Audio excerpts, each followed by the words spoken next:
క్రీస్తునాథుని యందు ప్రియ సహోదరి సహోదరులారా, సామాన్య 22వ ఆదివార ధ్యానాంశానికి మీకు స్వాగతం. ఈరోజు మన ముందు ఉంచబడుతున్న సువార్త పఠనము మార్కు సువార్త 7వ అధ్యాయము 1 నుండి 8, 14, 15 మరియు 21 నుండి 23 వరకు ఉన్న వచనాల నుండి గ్రహింపబడినటువంటిది. మనము గత 5 వారాలుగా యోహాను సువార్త 6వ అధ్యాయం నుండి సువార్త పఠనాలను స్వీకరించాం. అయితే మరలా ఈ ఆదివారం నుండి మార్కు సువార్త నుండి సువార్త పఠనాలను మనము కొనసాగించబోతూ ఉన్నాం. ఈ దినాన మనము ఈ సువార్త పఠనం మీద మొదటిగా మన దృష్టిని పెట్టి ఈ సువార్త పఠనాన్ని ధ్యానిస్తూ ప్రభు మనకు అందించేటువంటి సందేశాలను మనము స్వీకరించడానికి ప్రయత్నం చేద్దాం.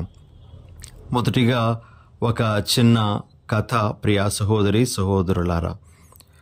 ఒకసారి ఒక రబ్బీ అనగా యూదా మత గురువు ఏదో కారణం బట్టి చెరసాలలో వేయబడతాడు.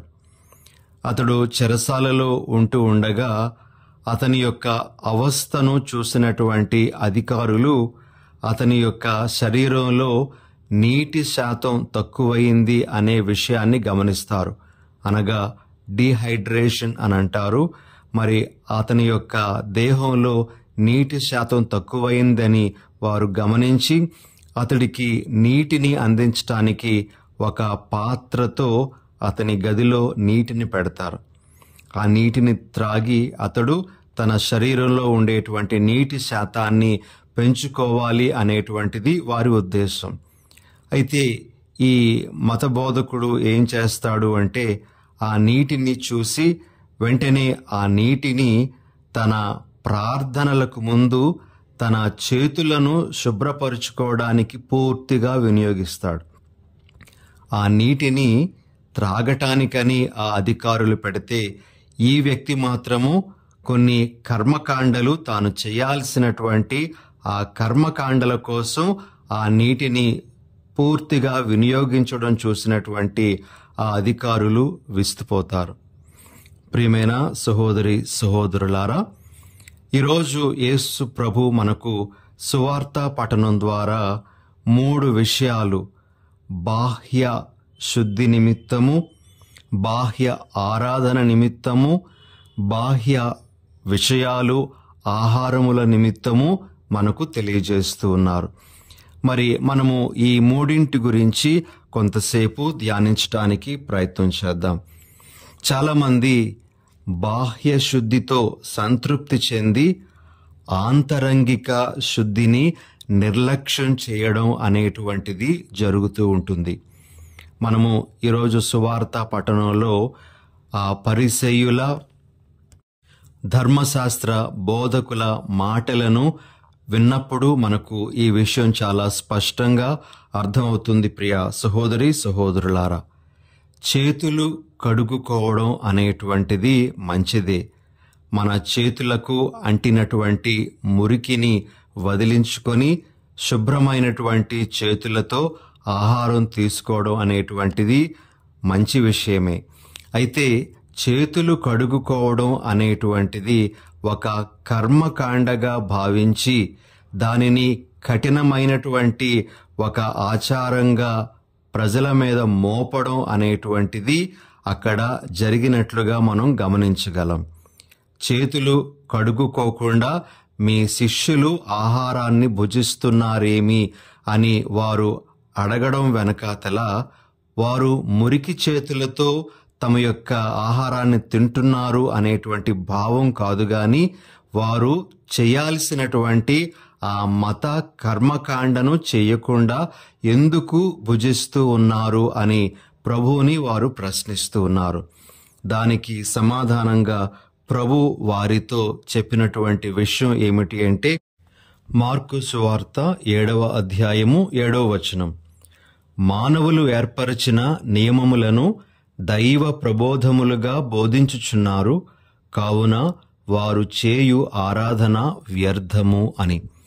ప్రియ సహోదరి సహోదరులారా, ప్రభు వారితో చాలా ఖచ్చితంగా చెప్తున్నటువంటి విషయం ఏమిటి అంటే, మీరు చేతులు కడుగుకోవడం అనేటువంటి విషయాన్ని ఒక కర్మకాండగా పరిగణిస్తూ దానికి పవిత్రతను అపవిత్రతను ఆపాదిస్తూ ఉన్నారు.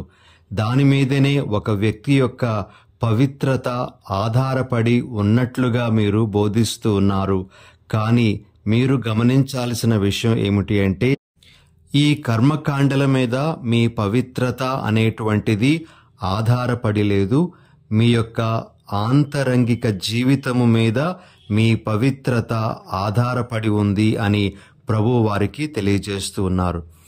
బాహ్య కర్మకాండలను పాటించడంలో చూపించే శ్రద్ధ ఆంతరంగిక జీవితము మీద, ఆంతరంగిక పవిత్రత మీద వారు పెట్టాలి అని ప్రభు వారికి బోధిస్తూ ఉన్నారు. ప్రియ సహోదరి సహోదరులారా, ఈ సందర్భంలో మనము సమూవేలు మొదటి గ్రంథము 16వ అధ్యాయము 7వ వచనంలోని విషయాలను గ్రహించటానికి ప్రయత్నం చేద్దాం. దేవుడు నరుడు చూచిన చూపుతో చూడడు, నరుడు వెలుపలి రూపును మాత్రమే చూచును, కాని దేవుడు హృదయమును అవలోకించును అనేటువంటి మాటలు. ప్రియ సహోదరి సహోదరులారా, ఈరోజు ఈ మాటలను మన మనసుల్లో పదిలపరుచుకుందాం. మనకు పవిత్రత అనేటువంటిది కొన్ని బాహ్య కర్మకాండలను బట్టి మనకు రాదు. మన పవిత్రత అనేటువంటిది మన ఆంతరంగిక జీవితం ఎలా ఉందో దానిని బట్టి వస్తుంది అనే విషయాన్ని మనమందరము కూడా గుర్తుంచుకోవాలి. ఇక రెండవ విషయం ప్రభు మనకు నేర్పిస్తున్నటువంటిది ఏమిటి అంటే, బాహ్య ఆరాధనతో సంతృప్తిపడి ఆత్మయందు ఆరాధనను నిర్లక్ష్యం చేయకూడదు అనే విషయాన్ని ప్రభు నేర్పిస్తూ ఉన్నారు. ఈ సందర్భంగా ప్రభువు యెషయా ప్రవక్త ప్రవచనాలను ఇక్కడ ఉటంకిస్తూ ఉన్నారు. యెషయా గ్రంథము 29వ అధ్యాయము 13వ వచనము నుండి ప్రభు వాక్యాలను గ్రహిస్తూ ఈ విధంగా అంటూ ఉన్నారు. ఈ జనులు కేవలము నన్ను పెదవులతో పొగడెదరు, కాని వీరి హృదయములు నాకు దూరముగా ఉన్నవి అని. ప్రియ సహోదరి సహోదరులారా, ఈ వాక్యం మీద మనము కొంతసేపు ధ్యానించడానికి ప్రయత్నం చేద్దాం. ఎవరి హృదయం దేవుని నుండి దూరముగా ఉంటుంది, దేవుడు ఎవరి ప్రార్థనలను తనకు దూరంగా ఉండేటువంటి వారి ప్రార్థనలుగా పరిగణిస్తాడు అనే విషయాన్ని మనం ఒక్కసారి ధ్యానిస్తే మనకు కొన్ని విషయాలు ఇక్కడ పరిశుద్ధ గ్రంథం నుండి అర్థమవుతాయి. ప్రియ సహోదరి సహోదరులారా, ఎవరి హృదయం దేవుని నుండి దూరంగా ఉంటుంది అంటే, మొట్టమొదటిగా హోషేయ గ్రంథము 6వ అధ్యాయము 6వ వచనంలో మనము ఈ విధంగా చదువుతాం. నేను మీ నుండి కోరునది కారుణ్యమును గాని బలులు కాదు. ప్రియ సహోదరి సహోదరులారా, చాలా స్పష్టంగా దేవుని యొక్క వాక్యం మనకు ఏం బోధిస్తూ ఉంది అంటే, మనము ఎంతో చక్కగా ప్రార్థన చేయవచ్చు, మనము ఎంతో చక్కగా ప్రార్థన నడిపించవచ్చు, అదేవిధంగా దివ్య బలి పూజలు సమర్పించవచ్చు. అయితే మన యొక్క జీవితము, మన యొక్క హృదయము కరుణతో నిండి ఉండకపోతే, జాలి అనేటువంటి గుణము మనలో లేకపోయినట్లయితే మన యొక్క ప్రార్థనలు దేవునికి చాలా దూరంగా ఉన్నట్లే. మన యొక్క హృదయం అనేటువంటిది దేవునికి చాలా దూరంగా ఉన్నట్లే. కాబట్టి ప్రభు ఇక్కడ మనకు తెలియజేసే విషయం ఏమిటి అంటే, మన ఆరాధన దేవునికి ప్రీతికరమైన ఆరాధనగా మారాలి అంటే మనము ఇతరులతో సత్సంబంధాన్ని ఏర్పాటు చేసుకోవాలి. వారి ఎడల మనం చూపించగలిగేటువంటి జాలి కరుణను మనము చూపించగలగాలి అని ప్రభు మనకు తెలియజేస్తూ ఉన్నారు.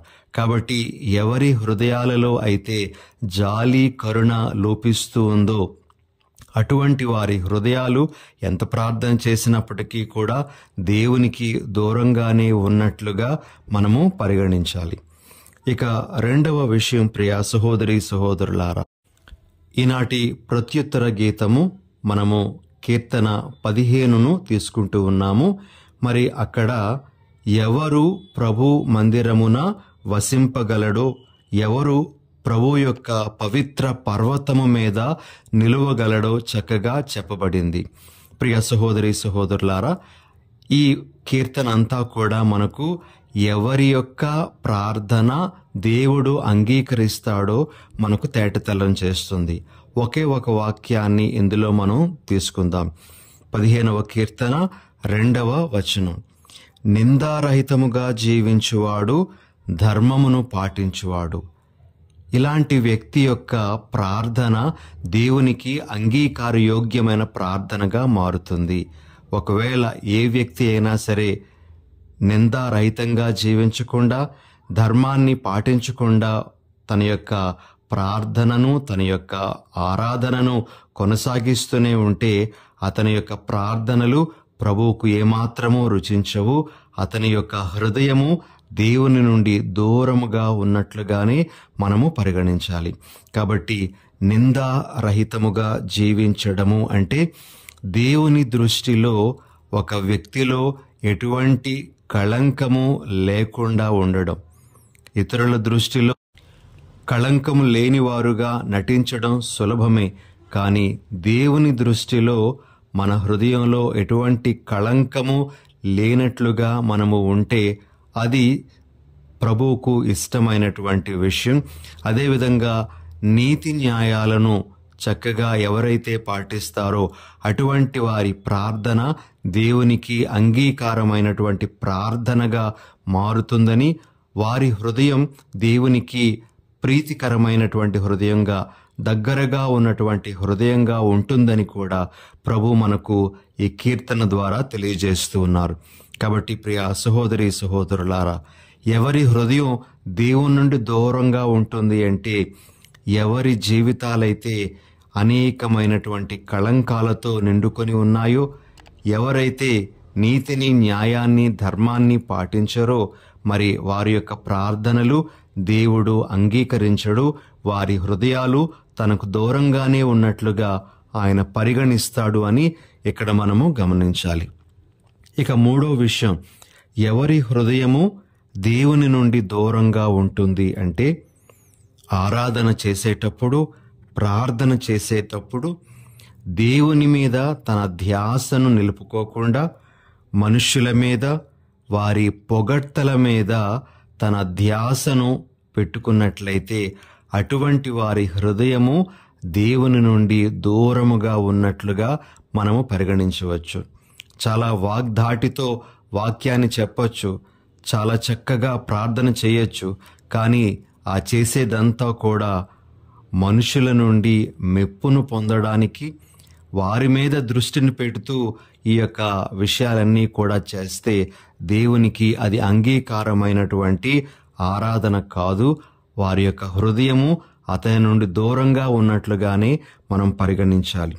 మరి మనము మత్తయి సువార్త 6వ అధ్యాయము 5వ వచనంలో ఈ విధంగా వింటాం, ప్రార్థనా మందిరములలో, వీధుల మలుపులలో నిలువబడి జనులు చూచుటకై ప్రార్థనలు చేయుట వారికి ప్రీతి. ఇలా ఇతరుల పొగడ్తల కొరకు ఆరాధన చేసేవారు, ప్రార్థన చేసేవారు, వారు దేవునికి దూరంగానే ఉన్నట్లుగా దేవుడు పరిగణిస్తాడు. వారి హృదయం దేవుని నుండి దూరముగా ఉంది అని మనము గమనించాలి. ఇలా ప్రియ సహోదరి సహోదరులారా, దేవుని నుండి ఒకరి హృదయం దూరంగా ఉంది అని చెప్పటానికి ఈ విషయాలు మనకు కొద్దిగా ఉపకరిస్తాయి. ఇక మూడో విషయం, ఈనాటి సువార్త పఠనం ద్వారా ప్రభు మనకు నేర్పిస్తున్నటువంటిది ఏమిటి అంటే, ఒకనిని అపవిత్రునిగానో లేదా పవిత్రునిగానో చేసేది బాహ్య విషయాలు, బాహ్య ఆహార పదార్థాలు కాదు గాని ఒకని అంతరంగం నుండి వెలువడినటువంటిదే ఒకనిని పవిత్రునిగానో అపవిత్రునిగానో చేస్తుంది అని ప్రభు తెలియజేస్తూ ఉన్నారు. ఈ సందర్భంలో మనము మార్కు సువార్త 7వ అధ్యాయము 20వ వచనము మరియు 23వ వచనాన్ని ఒకసారి ఆలకిద్దాం. మానవుని మాలిన్యపరుచునది వాని అంతరంగము నుండి వెలువడినదియే. అదేవిధంగా 23వ వచనం, ఇట్టి చెడుగులు అన్నీయు మానవుని అంతరంగము నుండియే వెలువడి అతనిని మలినపరుచును. ప్రియ సహోదరి సహోదరులారా, బాహ్య పదార్థాలు, బాహ్య విషయాలు కాదు మనలను అపవిత్రులుగా చేసేది, కానీ మన అంతరంగం నుండే మనలను అపవిత్రంగా చేసేది వెలువడుతుంది అని ప్రభు మనకు తెలియజేస్తూ ఉన్నారు. అయితే మనము గమనించాల్సిన విషయం ఏమిటి అంటే, మన హృదయాన్ని దేవునికి మందిరంగా మనము మలుచుకొని దేవుని మన హృదయంలో ప్రతిష్ఠించుకుంటే మన హృదయం నుండి అంత మంచే వస్తుంది. ప్రియ సహోదరి సహోదరులారా, మన యొక్క హృదయము దేవునికి కేంద్రంగా మారి ఆ హృదయం నుండి మంచితనాన్ని, క్షమాపణను, దయను, జాలిని మనము ఇవ్వగలిగితే అదే మనలను పవిత్రులుగా చేసేది. కానీ దేవునికి బదులుగా మనము సైతానుని మన హృదయంలో ప్రతిష్ఠించుకున్నట్లయితే ఇక మన నుండి వెలువడేటువంటివన్నీ కూడా చెడ్డవి అయి ఉంటాయి. ప్రభు తెలియజేస్తూ ఉన్నారు మార్కు సువార్త 7వ అధ్యాయము 21వ వచనంలో, ఏలైనా హృదయము నుండి దురాలోచనలు, వేశ్యా సంగమము, దొంగతనము, నరహత్య, వ్యభిచారము, దురాశ, దౌష్ట్యము, మోసము, కామము, మాత్సర్యము, దూషణము, అహంభావము, అవివేకము వెలువడును. కాబట్టి ఎవరిని మన హృదయంలో ప్రతిష్ఠించుకున్నామనేటువంటిది ముఖ్యం. దానిని బట్టి మన యొక్క పవిత్రత, అపవిత్రత అనేటువంటిది ఆధారపడి ఉంటుంది. అంతేగాని మనము తీసుకునేటువంటి ఆహార పదార్థాలు మనలను పవిత్రులుగానో అపవిత్రులుగానో చెయ్యవు అని ప్రభువు తెలియజేస్తున్నారు.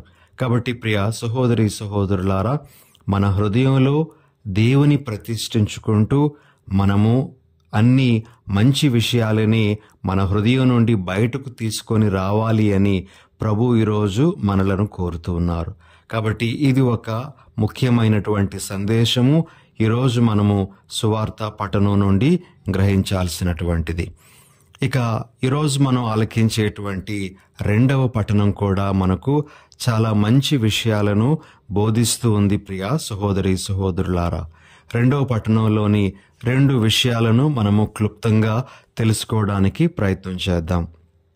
యాకోబు గారు ఈ విధంగా అంటారు, వాక్యము వినడానికి మాత్రమే కాదు, అది ఆచరించడానికి కూడా.